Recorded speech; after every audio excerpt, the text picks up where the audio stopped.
നമ്മൾ ഇവിടെ ഒരു കാലി കൂട് കെട്ടിത്തൂക്കിയതാണ്.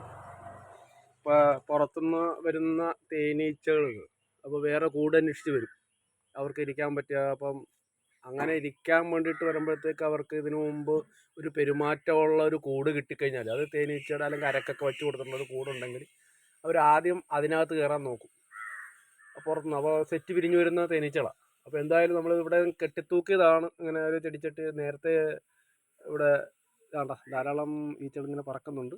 അപ്പോൾ ഇവിടെ നിന്ന് സെറ്റ് പിരിഞ്ഞ് വന്നിട്ടുള്ളതാണ്. അതല്ലെന്നുണ്ടെങ്കിൽ ഒരു പക്ഷേ ഇവിടെ നമ്മൾ വേറെ 2 കൂട് നമുക്കിവിടെ ഇരിപ്പുണ്ട്, കാണുന്നുണ്ടാവും അല്ലേ? അപ്പോൾ ഇത് ഇവിടെ ഉണ്ട്. ഇത് 2 കൂടാണ്. പിന്നെ ഇത് കൂടാതെ നമ്മൾ വേറെ എണ്ണം, പക്ഷേ ഇതിപ്പോൾ ഒരു വിഷയമുണ്ട്. ഇതിനകത്ത് നമ്മൾ പിരിച്ചു വെച്ചൊരു കൂടാണ്.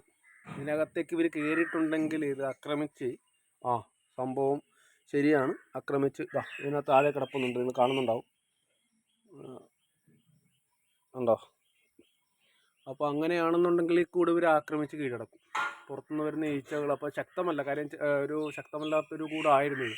നമ്മൾ മുട്ടയൊക്കെ വെച്ച് കൊടുത്ത റാണിയെ കിട്ടി. പക്ഷേ ഇവരങ്ങനെയാണെങ്കിൽ ആ റാണിയെ നശിപ്പിക്കാൻ സാധ്യത കൂടുതലാണ്. ഈ കൂട് ആക്രമിച്ച് കീഴ്പ്പെടുത്തിയ കാര്യം ശക്തമല്ലാത്തൊരു കോളനിയാണത്. അപ്പോൾ ഇതിനകത്ത് മുട്ടയും റാണീച്ച കിട്ടും. പക്ഷേ അങ്ങനെയാണെങ്കിൽ റാണീച്ച നഷ്ടപ്പെടാനാണ് സാധ്യത. അങ്ങനെയാകുമെന്നറിയില്ല.